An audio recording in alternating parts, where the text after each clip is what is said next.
रख हौसला वो मंजर भी आएगा, रख हौसला वो मंजर भी आएगा, प्यासे के पास चलकर खुद समंदर भी आएगा। यूं थक हार के ना बैठ, यूं थक हार के ना बैठ ए मंजिल के मुसाफिर, मंजिल भी मिलेगी और मिलने का मजा भी आएगा। तो हेलो प्यारे बच्चों, गुड इवनिंग आप सभी को। कैसे हैं आप सब? उम्मीद करता हूं कि आप सब बहुत अच्छे होंगे और VR क्लासेस के साथ जुड़ करके अपने सपनों को साकार कर रहे होंगे। तो प्यारे बच्चों, पिछली क्लास में हम लोगों ने देखा था चैप्टर नंबर 1 क्लास 12, जिसका नाम था ईंटें, मनके तथा अस्थियां। हम लोग बहुत ही अच्छे तरीके से हड़प्पा सभ्यता क्या है, इसका विस्तार कैसे हुआ था, ठीक है, कैसे इसकी खुदाई की गई थी, ये सभी चीज हम लोगों ने देख लिया था चैप्टर नंबर 1 में। तो आज हम लोग चैप्टर नंबर 2 पढ़ेंगे, जिसका नाम क्या है, राजा, किसान और नगर। बच्चे याद रखिएगा, राजा, किसान और नगर चैप्टर नंबर 2 है ये, ठीक है। चलिए, तो आज का हम शानदार सा क्लास स्टार्ट करेंगे। जितने भी बच्चे नए जुड़े हैं, एक बार जल्दी से चैनल को सब्सक्राइब कर दीजिए, दोस्तों में कर दीजिए शेयर, ठीक है। चलिए, तो आज का शानदार सा क्लास एक शेर के साथ हम स्टार्ट करने वाले हैं कि रख हौसला वो मंजर भी आएगा, रख हौसला वो मंजर भी आएगा, प्यासे के पास चलकर खुद समंदर भी आएगा।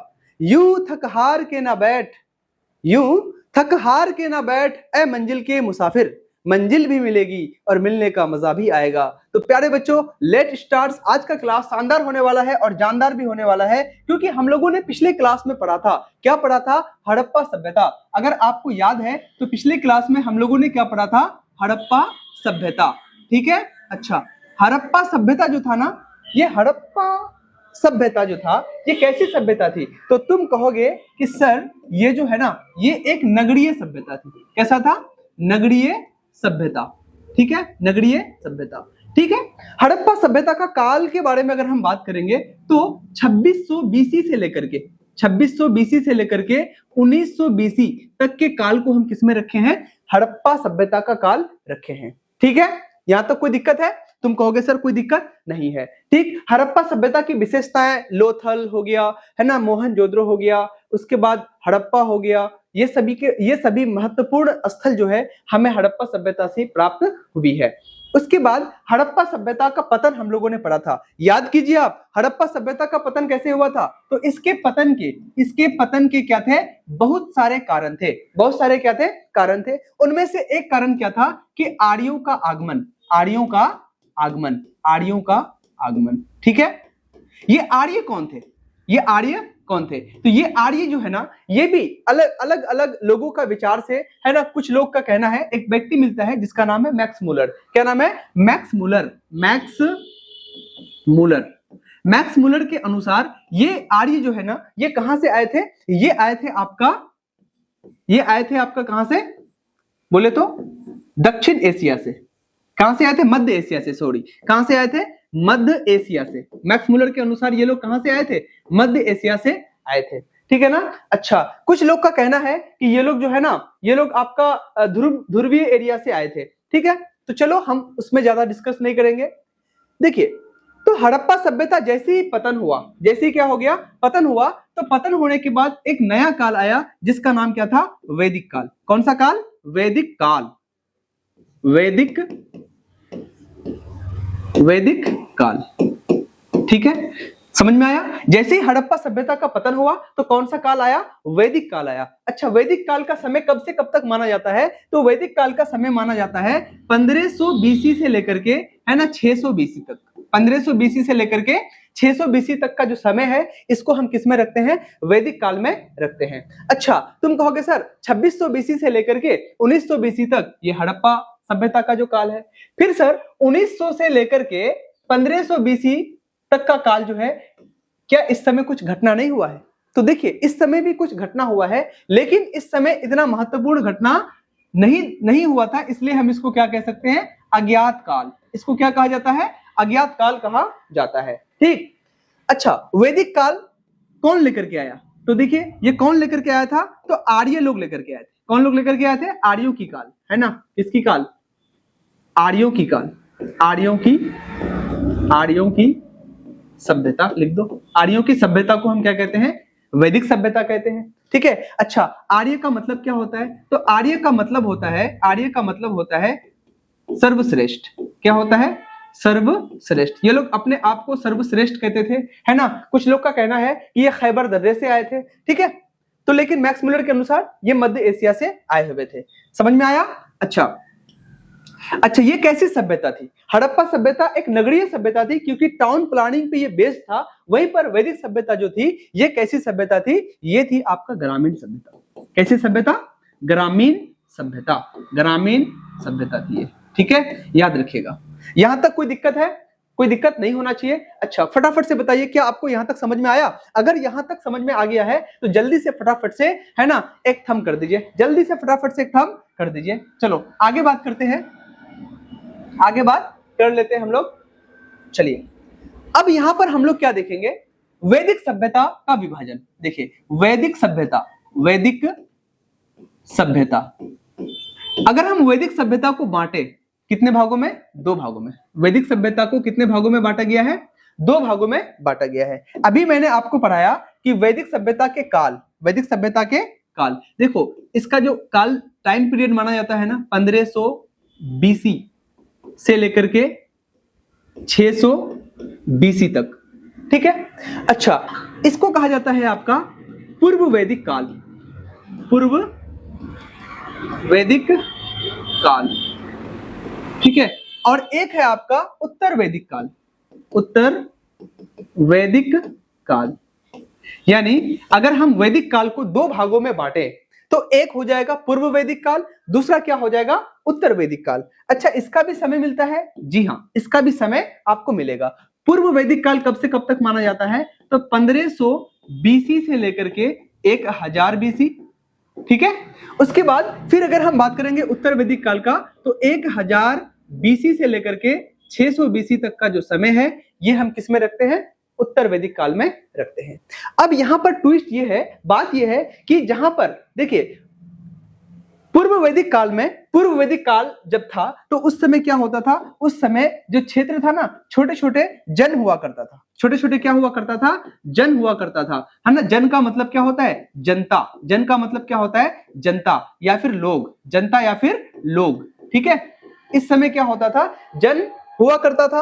और वही चीज जब उत्तर वैदिक काल आया तो यही जन क्या हो गया? यही जन आगे चल करके क्या बन गया? जनपद बन गया। क्या बन गया? जनपद। हम कह सकते हैं कि जब पूर्व वैदिक काल था तो इस समय जन था, यानी छोटा मोटा गांव की तरह था। और वहीं पर जब उत्तर वैदिक काल आया तो ये जन किस में बदल गए? जनपद में बदल गए। और जनपद का मतलब होता है, मान लो एक जिला।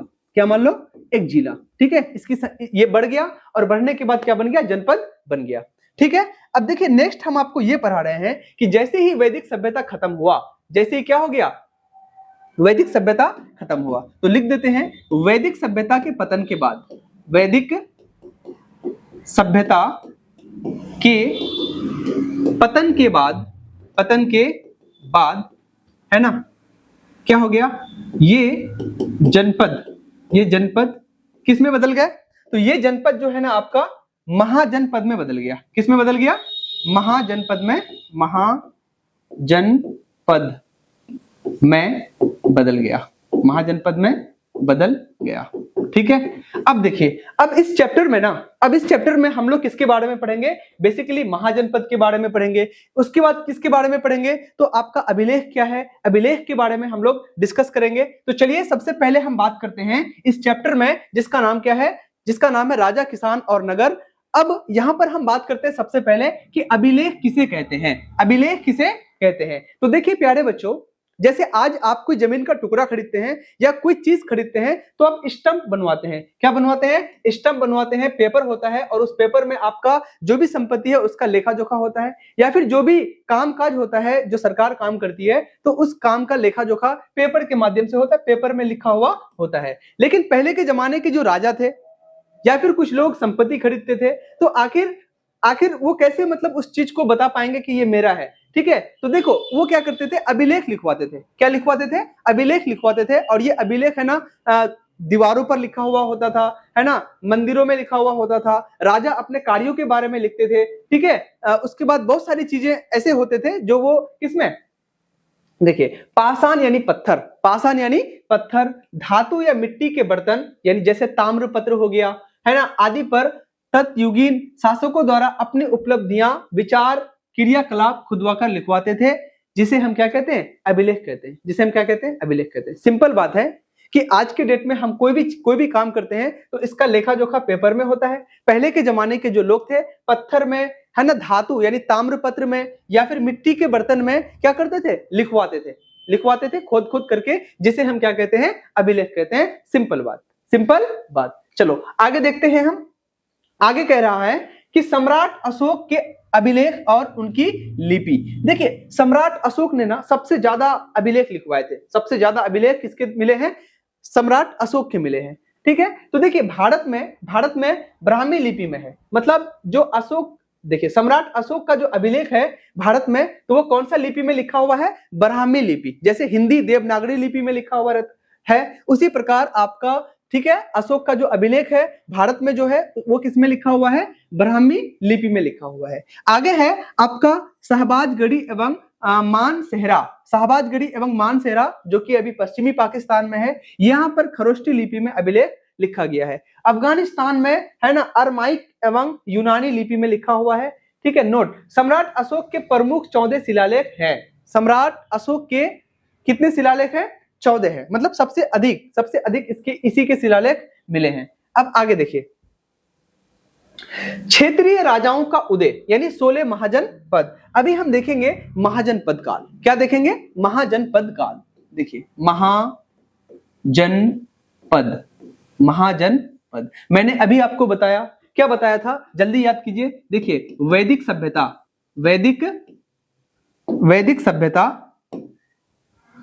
एक सेकेंड, वैदिक सभ्यता, हम लोगों ने वैदिक सभ्यता को कितने भागों में बांटा था? तुम कहोगे सर 2 भागों में बांटा था। एक का नाम क्या था? एक का नाम था पूर्व वैदिक काल। एक का नाम क्या था? पूर्व वैदिक काल। और दूसरे का नाम क्या था? उत्तर वैदिक काल। अच्छा, पूर्व वैदिक काल में क्या हुआ करता था? तो जन हुआ करता था। क्या हुआ करता था? जन हुआ करता था। और वही चीज जब उत्तर वैदिक काल आया तो ये जो जन थे ये किस में बदल गए? जनपद में बदल गए। किस में बदल गए? जनपद में बदल गए। और जब ये वैदिक सभ्यता ही खत्म हो गया, जब ये वैदिक सभ्यता ही क्या हो गया? पतन हो गया, इसका खत्म हो गया, तो उसके बाद कौन सा काल आया? तो महाजनपद काल आया। कौन सा काल आया प्यारे बच्चों? महाजनपद काल आया। ठीक है, ये चीज ध्यान रखिएगा, महाजनपद काल आया। अब हम लोग महाजनपद के बारे में बोलेंगे। अच्छा, ये काल कब तक का माना जाता है? तो देखिए, 6वीं ईसा पूर्व, 6वीं शताब्दी है ना, शताब्दी ईसा पूर्व क्या हो गए? इस काल में बहुत सारे चीजों का आगमन हुआ, मतलब बहुत सारे चीज का उदय हुआ। जैसे अगर हम बात करेंगे इसी काल में, है ना, इसी काल में सिक्का चले। क्या बने? सिक्का चले। हाँ, इसी काल में किसका खोज हुआ? लोहे का तो खोज वैदिक सभ्यता में ही हो चुका था, लेकिन लोहे के सामग्री इस काल में बहुत ज्यादा बनाए जाने लगे। यानी लोहा और सिक्के इस काल में बहुत ही फेमस रोल अदा किया, जो कि इस सभ्यता को, जो कि महाजनपद काल को और भी ज्यादा क्या किया? ये मशहूर कर दिया। ठीक है, चलो अब आगे देखिए। आगे कह रहा है कि देखिए, 6वीं शताब्दी ईसा पूर्व एक महत्वपूर्ण घटना हुई। भारत में 16 महाजनपद के रूप में क्षेत्रीय राज्यों का उदय हुआ। यानी भारत में क्या हुआ? जब वैदिक सभ्यता खत्म हो गया तो 16 महाजनपद यानी अलग अलग क्षेत्र पर ये क्या करते थे? अपना शासन किया करते थे। ऐसे ऐसे करके 16 महाजनपद भारत में थे। ठीक है, देखिए, और भारत में प्राचीनतम राज्यों का अस्तित्व का आरंभ हुआ। इसी समय लोहे का प्रयोग और सिक्के बनाए जाने लगे। मतलब महाजनपद काल में ही क्या बना? सोना का प्रयोग हुआ, लोहे का प्रयोग हुआ, है ना, सिक्के का प्रयोग हुआ। इन सब चीज का प्रयोग आपका सबसे ज्यादा कब हुआ? तो महाजनपद काल में हुआ। साथ ही बौद्ध धर्म और जैन धर्म, देखिए दो धर्म, एक का नाम क्या था? एक का नाम था बौद्ध धर्म, है ना। इसी काल में क्या हुआ? आपका बौद्ध धर्म, है ना, बौद्ध धर्म और जैन धर्म की उत्पत्ति हुई। जैन धर्म, बौद्ध धर्म और जैन धर्म जो है ना, ये बहुत ही महान धर्म है। ठीक है, तो इन दोनों धर्मों का जो उदय है ना, किसके काल में हुआ? तो इसी महाजनपद के काल में हुआ। बताओ, यहां तक कोई दिक्कत है? यहां तक कोई दिक्कत है? नहीं है। अच्छा, एक सवाल और पूछेगा कि बताओ प्यारे, महाजनपद की संख्या कितना है? तो महाजनपद की अगर हम संख्या की बात करेंगे तो 16 है। कितना महाजनपद की संख्या है? 16 है। अच्छा, 16 महाजनपद आपको एक एक करके हम यहाँ पर दिखाते हैं। चलिए, लेट स्टार्ट। 16 महाजनपद आपको हम दिखाते हैं यहाँ पे। देखिए सबसे पहले क्या है, काशी। काशी है, मगध है, चेदी है, पांचाल, अस्मक, कंबोज, कौशल, वज्जी। देखिए वज्जी जो है ना, ये 8 राज्यों का एक संघ है, वज्जी संघ इसको बोला जाता है। ठीक है, वत्स, मत्स्य, अवंती, अंग, मल्ल, कुरु, सुरसेन, गंधार। और सभी मैं बता दूं आपको कि जितने भी जनपद हुआ करते थे, महाजनपद, सबकी अपनी अपनी एक राजधानी भी हुआ करती थी। लेकिन इन 16 महाजनपद में अगर सबसे ज्यादा कोई शक्तिशाली है, अगर सबसे ज्यादा कोई शक्तिशाली था तो वो कौन था प्यारे बच्चों? वो था आपका मगध। वो कौन था? मगध। यानी 16 महाजनपद में सबसे शक्तिशाली महाजनपद का नाम क्या था? मगध था। तो चलिए हम लोग मगध के बारे में एक बार देख लेते हैं। ठीक है, देखिए इसी समय में, किस समय में? इसी समय में 3 प्रकार की शासन प्रणाली थी। किसके समय में? महाजनपद काल समय में 3 तरह का शासन प्रणाली हुआ करता था। अब वो 3 तरह का शासन प्रणाली क्या क्या था आपको पता है? एक था आपका राजतंत्र, राजतंत्र है ना। दूसरा क्या था आपका? गणतंत्र। दूसरा क्या था आपका? गणतंत्र। तीसरा आपका क्या था? देखिए तीसरा आपका क्या था, जल्दी बताइएगा? कुलीन तंत्र। क्या नाम था? कुलीन तंत्र। कुलीन तंत्र। ठीक है, अच्छा एक एक करके हम लोग यहाँ पर देखते हैं। 16 महाजनपद था ना, ऐसा नहीं था कि हर जगह राजतंत्र था, नहीं। कुछ राज्यों में, कुछ महाजनपद में आपका राजतंत्र हुआ करता था, कुछ महाजनपद में गणतंत्र हुआ करता था, और कुछ महाजनपद में कुलीन तंत्र शासन चला करते थे। ठीक है, चलाया करते थे। अब देखिए यहाँ पे आपको आएगा ट्विस्ट, ध्यान से देखिएगा। राजतंत्र, देखिए राजतंत्र एक ऐसी शासन व्यवस्था है जिसमें राजा ही सब कुछ होता है। तो देखिए एक राजा का शासन, परंतु राजा तानाशाह नहीं था। मतलब महाजनपद काल में राजतंत्र का शासन तो था, लेकिन उस समय जो है ना राजा क्या था? तानाशाह नहीं था। तानाशाह बिल्कुल भी नहीं था, मतलब जनता के हित के लिए काम करता था। वैसे राजा जो जनता के लिए काम करता है ना, जनता का हित के लिए काम करता है, तो ऐसे राजा को हम क्या कहते हैं? ऐसे राजा को हम क्या कहते हैं? अच्छा राजा कहा जाता है। तो महाजनपद काल में इस राजा का क्या हुआ था? उदय हुआ था। ये क्या था? जनता के लिए हमेशा तत्पर था, तानाशाह बिल्कुल भी नहीं था। अब ऐसे कौन से महाजनपद थे जहां पर आपको राजतंत्र देखने को मिला है? तो देखिए बहुत सारे थे। एक थे आपका अंग, मगध, काशी, कौशल, चेदी, वत्स, कुरु, पंचाल, मुसल, सुरसेन, अस्मक, अवंती, गंधार और कंबोज, है ना। यहाँ पर क्या था? यहाँ पर राजतांत्रिक शासन व्यवस्था था। बाकी जो है ना, बाकी कुछ ऐसे भी महाजनपद मिले हैं जहां पर आपको गणतंत्र वाला शासन देखने को मिलेगा। जैसे मैंने आपको पढ़ाया कि वज्जी संघ जो 8 राज्यों का क्या था? एक संघ था। जो 8 राज्यों का एक संघ था। प्रत्येक गांव में गांव के सरदार को राजा कहा जाता था। मतलब जो वज्जी संघ था ना, वज्जी संघ में 8 राज्य था। अब 8 राज्य में जो अलग अलग गांव था, तो सभी गांव में क्या हुआ करते थे? एक एक सरदार हुआ करते थे, है ना। एक एक क्या हुआ करते थे? सरदार हुआ करते थे। और जो भी फैसला हुआ करता था तो सारे गांव के लोग मिल करके क्या करते थे? एक सभा बुलाते थे, उसके बाद ही ये लोग क्या करते थे? फैसला लिया करता था। ठीक है, चलिए अब कुलीन तंत्र किसे कहते हैं? तो किसी कुल विशेष के व्यक्तियों द्वारा शासन किया जाता था, जिसे हम क्या कहते हैं? कुलीन तंत्र। अभी हम आपको कुलीन तंत्र यहां पर दिखाते हैं आगे। ठीक है, देखिए जैसे वैशाली में एक शासक था, किसका? लिच्छवी कुल का। लिच्छवी कुल के लोगों का शासन यहाँ पर चलता था। जैसे कपिलवस्तु नेपाल में है, तो कपिलवस्तु में शाक्य कुल का शासन चलता था। उसी प्रकार मिथिला में है ना, के विदेह का शासन चलता था। और विप्लवन में के मौर्य का शासन चलता था। मतलब ये क्या थे? ये एक कुल थे, है ना। और इस कुल के द्वारा, ये हो सकता है कि उस जमाने में ये बहुत ज्यादा माने जाने थे, है ना। तो यही लोग के द्वारा क्या चलाया करता था?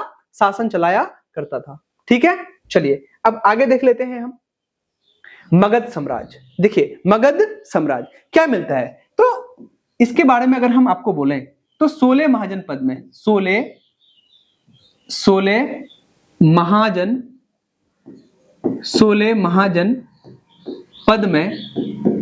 महाजनपद में सबसे शक्तिशाली महाजनपद था। ये महाजनपद 16 महाजनपद में सबसे शक्तिशाली महाजनपद कौन था? तो मगध था। कौन था? मगध था, याद रखिएगा। ठीक है, देखिए मगध था। हर्यक वंश के सम्राट बिंबिसार ने मगध साम्राज्य की स्थापना की थी। अगर आपको पूछेगा कि मगध वंश की स्थापना, मगध साम्राज्य की स्थापना किसने किया था, तो बिंबिसार। कौन सा? बिंबिसार ने इसकी स्थापना किया था। ठीक है। मगध साम्राज्य की विशेषताएं। अब मगध साम्राज्य की क्या क्या विशेषताएं थी? प्यारे बच्चों देखो, हमने क्या पढ़ा, ध्यान से सुनना। हमने सबसे पहले पढ़ा महाजनपद, है ना, महाजनपद। महाजनपद की संख्या कितना था? तुम कहोगे सर 16 था। अच्छा, इन 16 महाजनपद में शक्तिशाली, है ना, शक्तिशाली महाजनपद कौन था? शक्तिशाली महाजनपद कौन था? तुम कहोगे सर 16 महाजनपद में शक्तिशाली महाजनपद मगध था। मगध था। ठीक है, यहां तक कोई दिक्कत है? तुम कहोगे सर कोई दिक्कत नहीं है। अच्छा, मगध में मगध जो था, मगध साम्राज्य की स्थापना, मगध साम्राज्य की स्थापना किसने किया था? स्थापना तो इसकी स्थापना किया था बिंबिसार। किसने किया था? बिंबिसार ने किया था। अब देखिए, अब ये जो मगध था ना, ध्यान से सुनना, ये जो मगध था, तो इस मगध में बहुत सारे वंशों ने क्या किया था? शासन किया था। अब मगध में सबसे पहला वंश जिसका नाम हम बोले हर्यक वंश, है ना, हर्यक वंश। फिर मगध में हर्यक वंश के बाद कौन शासन करेगा? तो शिशुनाग वंश। कौन करेंगे? शिशुनाग वंश। ठीक है। फिर कौन करेंगे शासन? नंद वंश। नंद वंश। यानी मगध में क्या करेंगे? अलग अलग वंश आएंगे और यहां पर क्या करेंगे? शासन करेंगे। फॉर एग्जाम्पल, अभी भारत है ना, तो भारत में किसी जमाने में कांग्रेस का सरकार था, है ना, फिर अभी किसका है? बीजेपी का सरकार है। ठीक है, हो सकता है कि आगे फिर से कांग्रेस का है या बीजेपी का है। ठीक है, तो इसी को हम क्या कहते हैं? शासन व्यवस्था। तो मगध में है ना, मगध में पहले हर्यक वंश का शासन चलता था, फिर शिशुनाग वंश का चलता था, फिर उसके बाद नंद वंश का। ठीक है।